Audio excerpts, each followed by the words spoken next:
Well, good morning. My name again is Jeff Howard. I'm the pastor of the Presbyterian Church of Easton, and I'm Dr. Grace's husband. What I'm doing today is recording a lecture on the conclusion of the lecture on narrative criticism. So I'm going to share my screen, and we're going to back up just a little bit past where we stopped last time, and we'll finish up our look at narrative criticism. So let's start all of this. Okay, narrative criticism, if you remember, is the idea that all literature, all stories can be evaluated under certain criteria. Narrative criticism can be used in any kind of literature, and we can use it obviously with the New Testament or the whole Bible and analyze the stories that are in the Bible, giving us new insights and new ideas about what's going on. Where we left off last time was in the characteristics of the story. These are characteristics that are true for all stories, both those stories in the Bible and those stories everywhere, all literature, and really in any language. All stories have these characteristics. And there's three of them. There's plot, there's setting, and there's characters. Okay, so let's go through each of these and think about what they mean. And remember, the whole idea here is for you to learn about these categories of thought so that when you're studying the Bible, you can apply these things and ask, well, I'm reading a story. What is the plot? What is the setting? Let's look at the characters within the story, and it will give you a much deeper understanding of that story. Plot. Okay, so what's a plot? Well, plot deals with events, things that happen, okay, actions. And so Sally walked across the field. Okay, walking across the field, that's an event. A scene would be a series of events. Sally walked across the field. She entered the building. She went to her classroom. She sat down in a chair. So a group of events form a scene. And then an act is a group of scenes. So we have Sally going to class, and then we have another scene, Sally going to lunch, and then we have another scene, Sally going for a walk in the woods, and all these scenes are grouped together into acts, and a group of acts are grouped together into a story. So this is how we look at plot.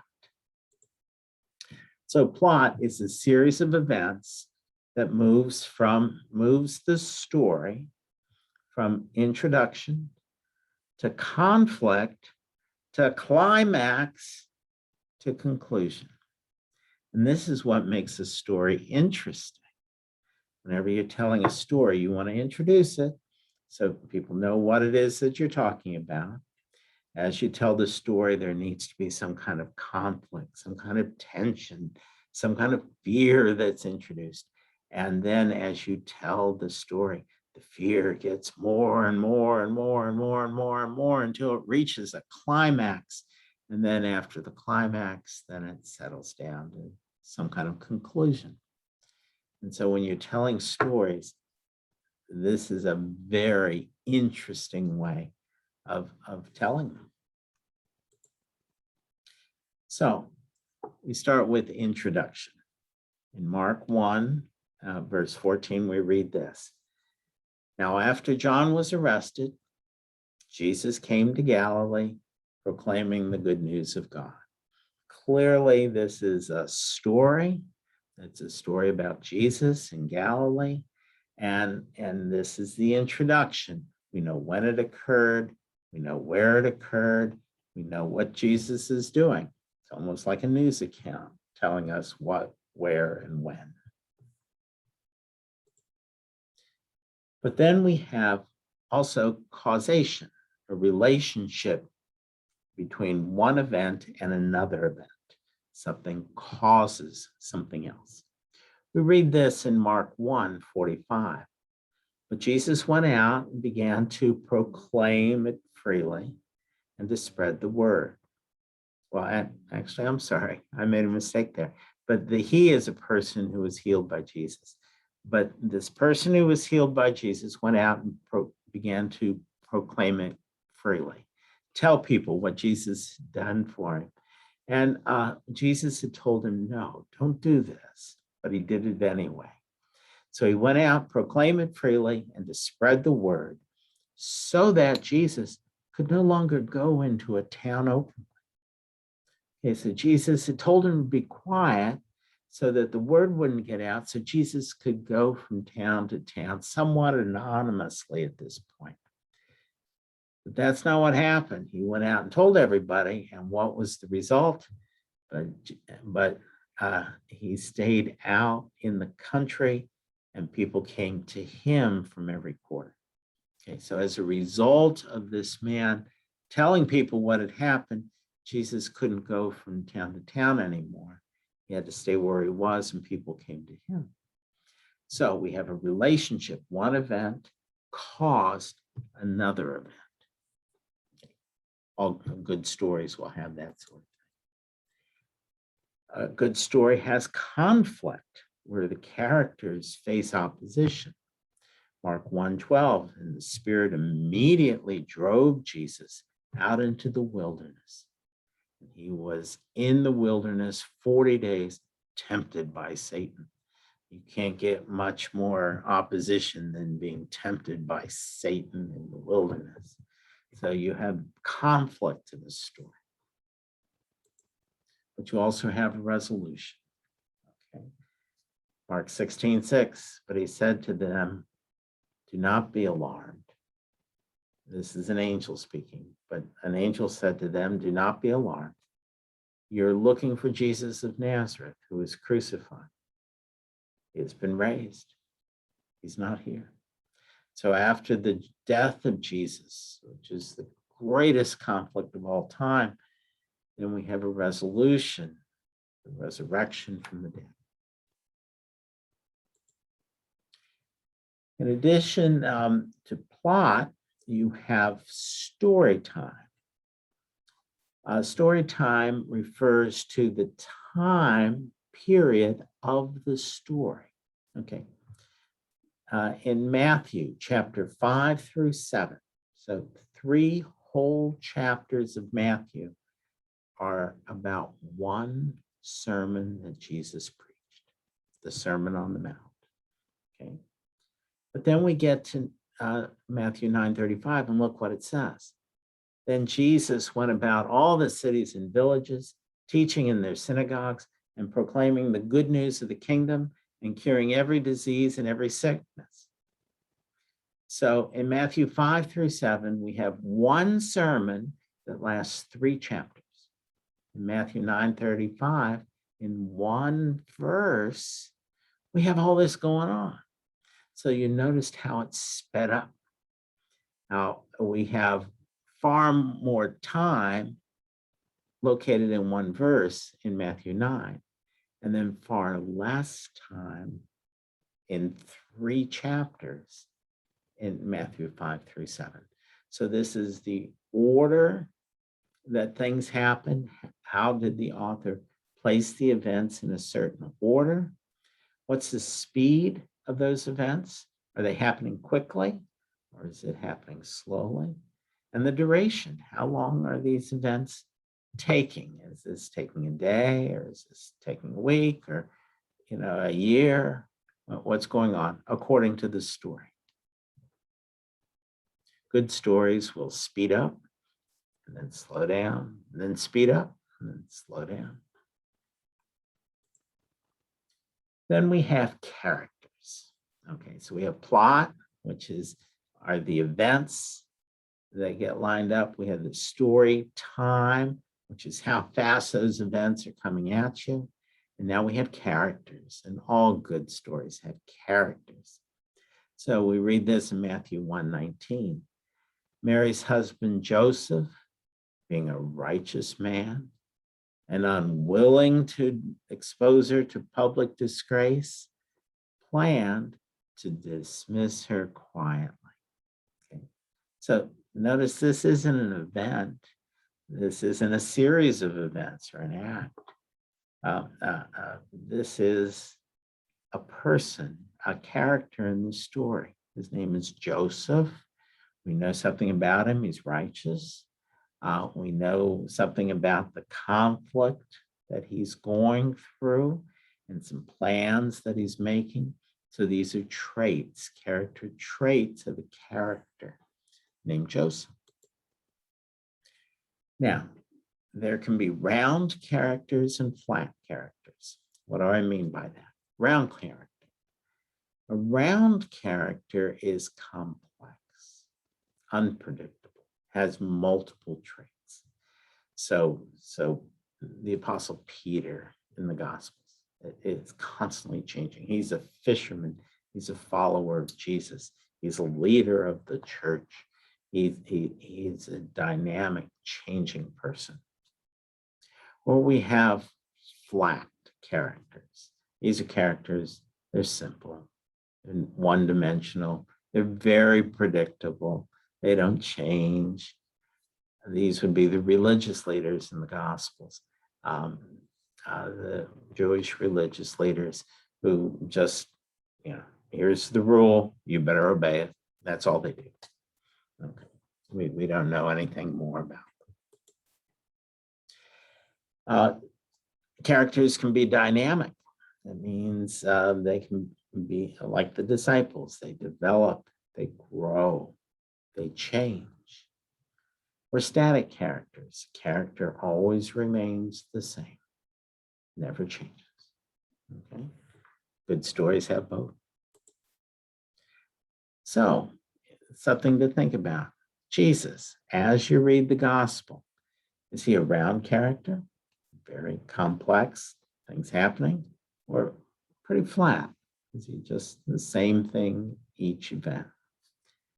What kind of character is Jesus? Is he dynamic? Is he growing? Is he changing? Are new things happening? Or is he pretty static? Does he kind of stay the same as he goes through? The thing to do is to read the Gospels through and ask this question. Watch what happens to this character named Jesus. And is it round or flat? Is it dynamic or static? And see how the gospel writers told the story. And in addition to plot and story time and characters, we also have setting. So setting, first of all, could deal with the local setting of the story, the geography and itinerary. Matthew 5, we read, Jesus saw the crowds. He went up the mountain. He sat down. The disciples came to him. So we know that he's on a mountain. We know that he went up the side of the mountain and he sat down. People gathered in the mountain. I've been on this mountain in the region of Galilee, a place called Capernaum. It's a concave mountain, and a person can sit at the top and speak. And the properties of the mountain is that it contains the sound, and everybody can hear and understand. And so it's an amphitheater that natural that Jesus had, so he could speak to large numbers of people. So that's the local setting. There's also a temporal setting. What time period is the story set? So notice in Mark 9, 6 days later. So 6 days after whatever event happened before this, we have 6 days. And now Jesus took with him Peter and James and John and led them up a high mountain. There's a geographical setting apart by themselves. So we have an event here. We have a geographic setting. We have a temporal setting, and we have characters. So we have a story. And there's a sociocultural setting. What is the overall culture of the environment in which the story is taking place? Mark 12:17, we read this. Jesus said to them, "Give the emperor the things that are the emperor's, and to God the things that are God." And they were utterly amazed at him. So here's Jesus addressing the whole issue of taxation. And he's saying, yeah, pay your taxes, but also take care of the church. So Jesus is saying both. And so this is fitting this story within the cultural setting of the Roman Empire in the first century. In addition to plot, we also have rhetoric. And what's rhetoric? Rhetoric is how the author tells a story in order to generate a response. Okay. You want to tell a scary story to a bunch of teenagers. So what do? Well, you build a campfire and you get everyone sitting around the campfire. You wait till it's nice and dark out, and then you begin to tell your story, and you tell it in such a way that you get them scared. Okay. Sometimes you can use repetition. You say the same thing over and over and over again. By saying it over and over and over again, people tend to remember it. So Matthew 2:15, this was to fulfill what had been spoken by the Lord through the prophet. Okay. And then again, 6 chapters later, this was to fulfill what had been spoken through the prophet Isaiah. And then 4 chapters later, this was to fulfill what had been spoken through the prophet Isaiah. So notice repetition over and over again. Matthew wants you to remember this, that the story you're reading is a fulfillment story, fulfilling a prophecy. To understand the prophecy, you have to go back to the prophet Isaiah. In the first century writing, they would use a rhetorical technique called the chiasm. The chiasm refers to the letter chi, which looks like the letter X in Greek. And the way this works is the important part of a chiasm is always in the center. So notice that the most important thing of Matthew 6:24 is and love the other or be devoted to the one. Okay, so love is the point of this. So if we back out from that point, then we see for a slave will either hate one, for a slave will either hate one or B and despise the other. Okay. And then we back off another level, get a little broader. Now we have capital A, no one can serve 2 masters. B, you cannot serve God and wealth. Okay. So the most important thing is love. And you've got to love one. And we're talking about 2 masters, God and wealth. Which one are you going to love? And the point that Matthew's making here is you love God with all your heart, with all your soul, with all your mind.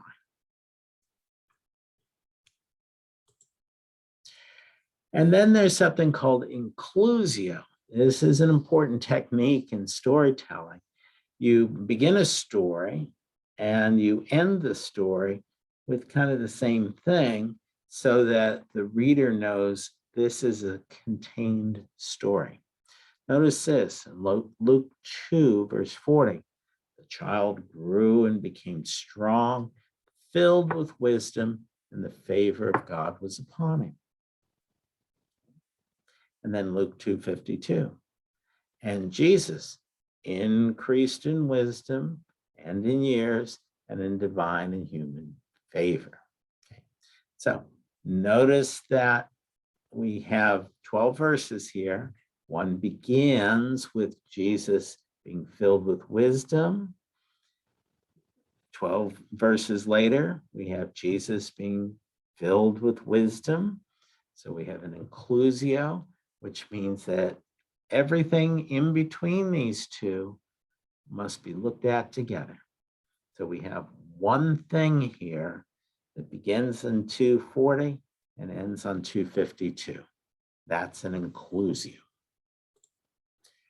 You also have sandwiching. Sandwiching is very similar to inclusio. A sandwich, is you have a piece of bread, and a piece of cheese goes in the middle. Okay, a sandwich. So notice this. Mark 11:13, seeing in the distance a fig tree.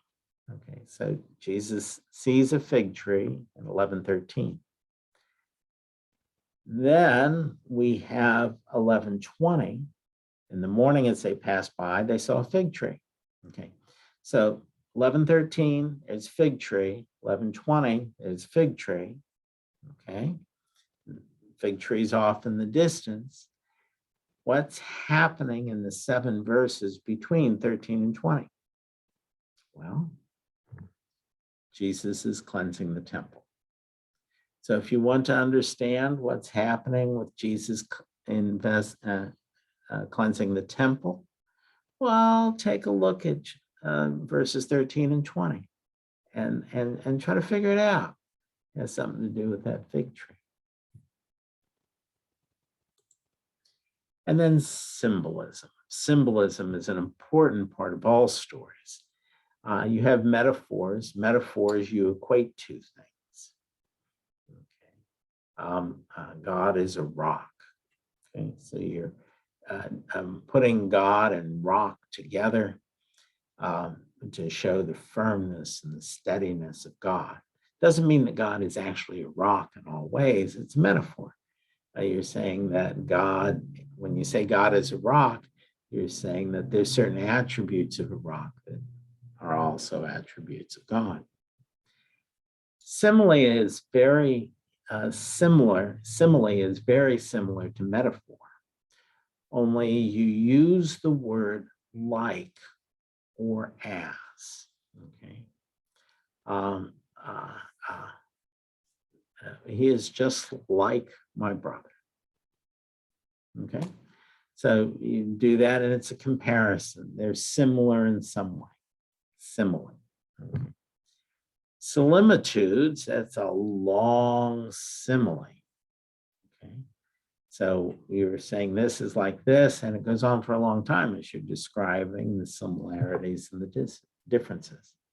And then there are parables. And Jesus loved to speak, tell stories using parables.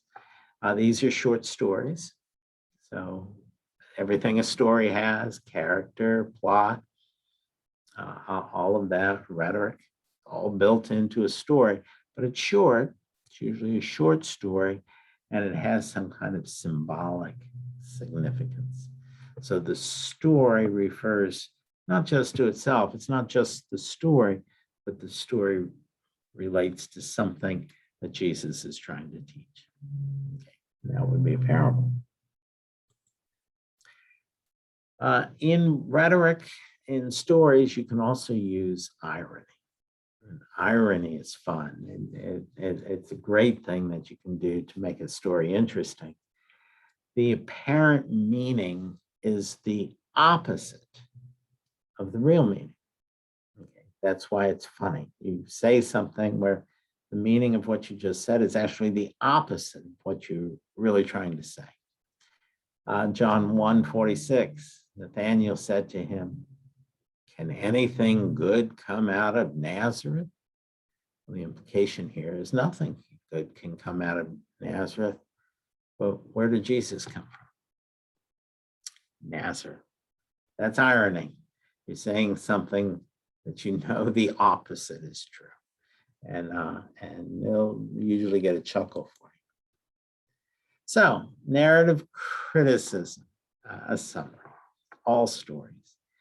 There's an author, and the author might be real. Okay, this, I, Paul, am writing this with my own hand, something like that. The author tells you who he is, or it might be implied. We're not exactly sure who the author is, but we can kind of figure out a little bit about the author from what he's written. Narrator. Narrator is who is telling the story, and it might be the author or it might be someone else. So you have to figure that out. The narrative world. What is the context? What is the world around the story? And this world is created by the author. So just as God creates the world that we live in, an author creates a narrative world that this story lives in. And all stories have a receiver. It's not just the author writing, it's the person reading, it's the person hearing. Will also bring something to the story. All stories have plots. These are events, causation, conflict, resolution, and story time. All stories have characters. Characters can be round or flat, dynamic or static. All stories have local settings, geography, and itinerary, where they're going. All stories have temporal settings, a chronology of events, the socio-cultural setting, and the world in which the story is set. And authors tell stories using rhetoric, and some of the rhetorical techniques are repetition, chiasm, inclusio, sandwiching, symbolism, and irony. Not over any of those. If there are any questions, since I'm recording this, you'll have to ask your questions to Dr. Grace.